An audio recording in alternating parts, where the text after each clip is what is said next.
अस्सलाम वालेकुम। मैं हूं डॉक्टर इरफान सलैरिया और आप देख रहे हैं मेरे यूट्यूब ऑफिशियल चैनल।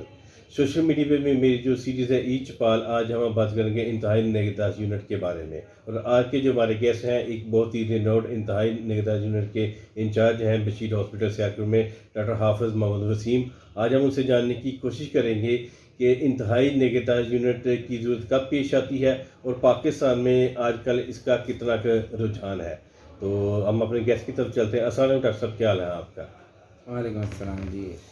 बहुत शुक्रिया इरफान साहब, आपने मुझे दोबारा से मौका दिया अपने चैनल पे। एक दफ़ा हम पहले भी हाज़िर हो चुके हैं। जी, ये हमारी आपके साथ अ, सेकंड नशिस्त है, दूसरी नशिस्त है। जी बिल्कुल। तो सबसे पहले आप थोड़ा-सा इंट्रोडक्शन बता दें कि यहाँ डॉक्टर हाफ़िज़ वसीम बेसिकली है क्या?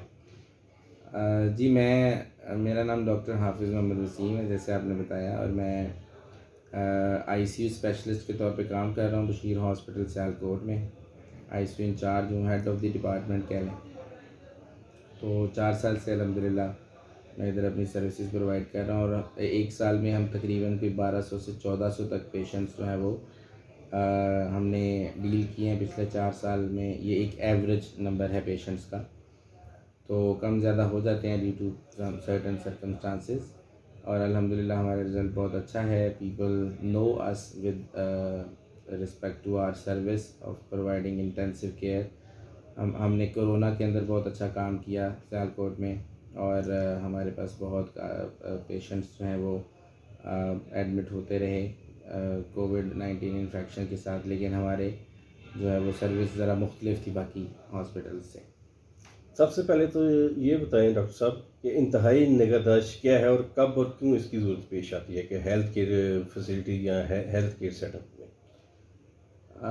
एक्चुअली तो जो इंतहाई निगहदाश्त है उसका सिलसिला इमरजेंसी से ही शुरू हो जाता है ना। हर हर शख्स जो है वो जब भी किसी छोटे से मसले के साथ भी हॉस्पिटल आएगा, तो उसको आप इंतहाई निगहदाश्त की ज़रूरत उसको इमरजेंसी से ही पड़ सकती है, अगर उसके मसाइल जो हैं वो ज़रा पेचीदा नौइयत के हैं। तो इंतहाई निगहदाश्त तो हर हॉस्पिटल में इसका वार्ड होना चाहिए, इसका यूनिट होना चाहिए।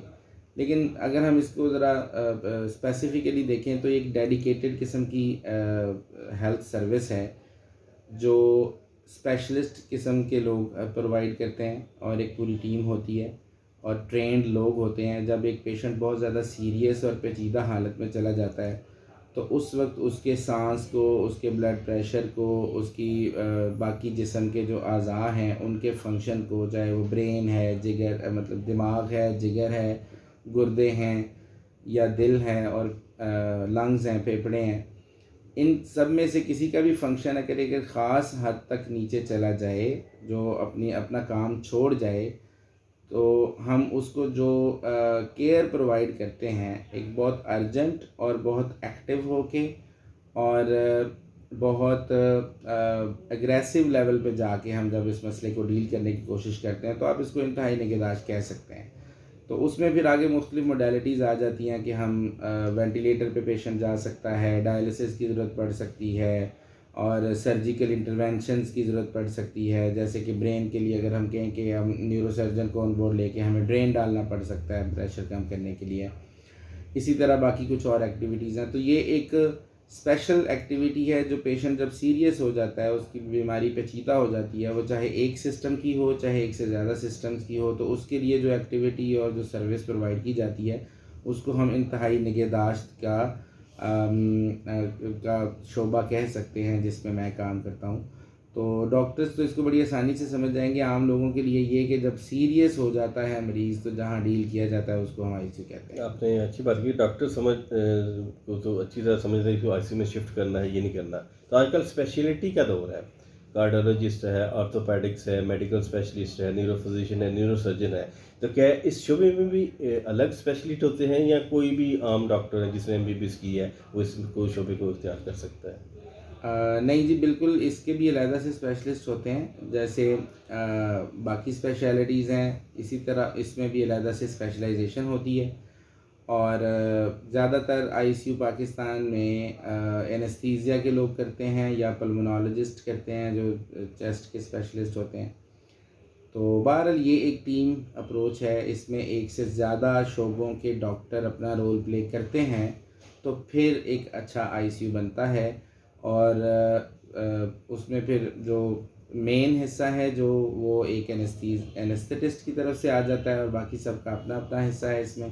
तो ये एक टीम अप्रोच है, मतलब स्पेशलाइजेशन तो इसकी ज़्यादा होती है लेकिन पूरी टीम एक आईसीयू को लेके चलती है। इसमें मेडिकल स्पेशलिस्ट, कार्डियोलॉजिस्ट, फिर क्या पल्मोनोलॉजिस्ट, फिजियोथेरेपिस्ट, इसमें न्यूट्रिशनिस्ट, सब स्पेशलिटीज़ के लोग आते इसमें आ हैं। जाते इवन हैं। जैसे आप न्यूट्रिशनिस्ट हैं तो हम आपकी सर्विस भी हासिल करते हैं जब हमें बिल्कुल ज़रूरत सही है। पड़ती है। तो ये कहते हैं बहुत ही एक सीरियस डिपार्टमेंट है। तो पाकिस्तान भर में आईसीयू कम क्यों है और इसकी क्या वजह है? इरफान साहब, ये इसको अगर हम देखें तो इसकी वजह वैसे ही उसी तरक्की के साथ जुड़ी हुई है जिस तरह से हम बहुत सारे तरक्की याफ्ता मुल्कों से पीछे हैं बहुत सारे शोबों में। इसी तरह इस शोबे में भी हम तरक्की याफ्ता मुल्कों से पीछे हैं क्योंकि हम वेंटिलेटर्स और बाकी सारी मशीनरी खुद नहीं बनाते, हमारे पास इसकी इंडस्ट्री नहीं है। और फिर उसी तरह से हमारे पास ह्यूमन रिसोर्स की इंडस्ट्री नहीं है, हमारे पास आईसीयू स्पेशलिस्ट बहुत कम है पाकिस्तान के अंदर। जो बाहर से स्पेशलाइजेशन करके हमारे टीचर्स वगैरह आए भी हुए हैं वो बड़े बड़े हॉस्पिटल्स के अंदर आईसीयूज़ रन कर रहे हैं और ज़ाहिर है पेरीफ्री के अंदर तो बिल्कुल कोई नहीं आएगा, उनमें से रिसोर्सेज उस तरह से नहीं प्रोवाइड हो सकते। तो एक तो स्पेशलिस्ट कम है, फिर हमारे पास अवेलेबिलिटी ऑफ इक्विपमेंट वगैरह कम है, फिर एक इनिशिएटिव लेने की सलाहियत होती है जो गवर्नमेंट सेक्टर में और प्राइवेट सेक्टर में हायर अथॉरिटीज़ ने लेनी होती है। तो जहाँ तक मैं समझता हूँ कि इनिशिएटिव लेने की सलाहियत का भी बहुत फुकदान है प्राइवेट हॉस्पिटल के ओनर्स में और गवर्नमेंट हॉस्पिटल से के मेडिकल सुपरिटेंडेंट्स और प्रिंसिपल्स में। वो इसके ऊपर उतनी ज़्यादा तवज्जो देते ही नहीं हैं, इसलिए ये आईसीयू जो है वो पाकिस्तान में कम है। और जो अच्छे वर्किंग आईसीयूज़ हैं जिनको मैं ग्रेड कर सकता हूँ कि ये यहाँ कोई अच्छी सर्विस प्रोवाइड कर रहे हैं, पेशेंट्स का कोई भला भी हो रहा है, वो बहुत कम है अनफॉर्चुनेटली। बहरहाल मैं इंशाल्लाह एक उम्मीद लेके निकला हूँ और मैं इम्प्रूव करूँगा अपने तौर पे। एक पूरी टीम के साथ हम इसको पाकिस्तान में मुख्तलिफ़ शहरों में हम लॉन्च कर रहे हैं एक कैंपेन जिसके अंदर हम आईसीयू बनाने की और इसके इनिशिएटिव लेने की जो हिम्मत है वो देने की कोशिश करेंगे लोगों को। बड़ा अच्छा काम, आप बड़ा अच्छा काम कर रहे हैं। और सियालकोट एक पेरिफेरी छोटे से शहर में इतना अच्छा आईसीयू बनाना और स्टेट ऑफ द आर्ट जहाँ पे लोगों को बड़ी अच्छी जो सर्विसेज मिल रही हैं। तो आप मुझे ये बताएं कि आपको आईसीयू की प्रैक्टिस करते हुए किन मुश्किलात का सामना करना पड़ता है, इसके ऊपर ज़रा थोड़ी सी रोशनी डालिए।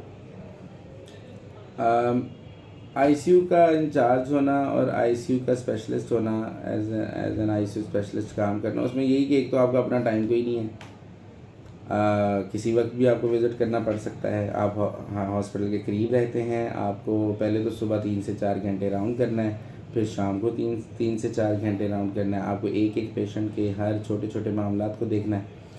फिर उसके बाद अगर आपके मेडिकल ऑफिसर्स आपको कॉल करते हैं कि कोई इमरजेंट सिचुएशन है तो आपको पहुंचना है।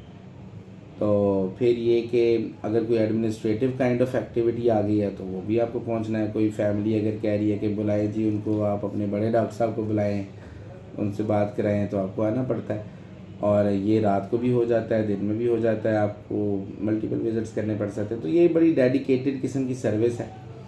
और फिर ये कि फैमिलीज़ के ऊपर हम बात करें तो कुछ लोग बड़ी आसानी से समझ जाते हैं, जब आप पेशेंट के बारे में बताते हैं ना उनको, तो वो बड़े आराम से समझ जाते हैं चीज़ों को।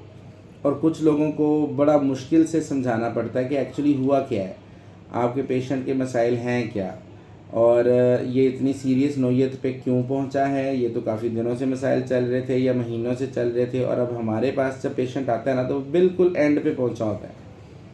उस वक्त हम ना सिर्फ पेशेंट को देख रहे होते हैं बल्कि उसकी फैमिली को ये समझाने की कोशिश कर रहे होते हैं कि क्रिटिकल सिचुएशन हुई कैसे। तो ये कुछ मुश्किलात इसके अलावा भी आती हैं, उस पर हम इंशाल्लाह वक्तन फ़वक्तन बात करते रहेंगे। आखिरी सवाल मेरा आपसे ये है कि आपको क्या लगता है कि आईसीयू के मतलब आवाम में आगाही फैलाने के लिए क्या क्या काम किए जा सकते हैं? देखिए जी, मुझे लगता है कि सबसे पहले अगर तो हम इसको पेरीफ्री में, छोटे शहरों में, बड़े शहरों में भी, इवन गवर्नमेंट हॉस्पिटल्स में इसको बेहतर करना चाहते हैं ना, तो गवर्नमेंट को आगे आना पड़ेगा।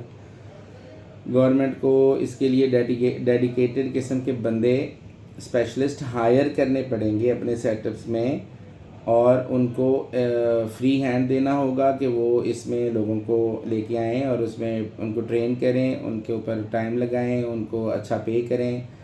और दूसरा ये कि प्राइवेट सेक्टर्स के जो ओनर्स हैं उनको इनिशिएटिव लेने की हिम्मत करनी चाहिए कि वो एक बड़ा सारा हॉस्पिटल बना के बैठ जाते हैं लेकिन आईसीयू बनाने की हिम्मत नहीं करते, क्योंकि आईसीयू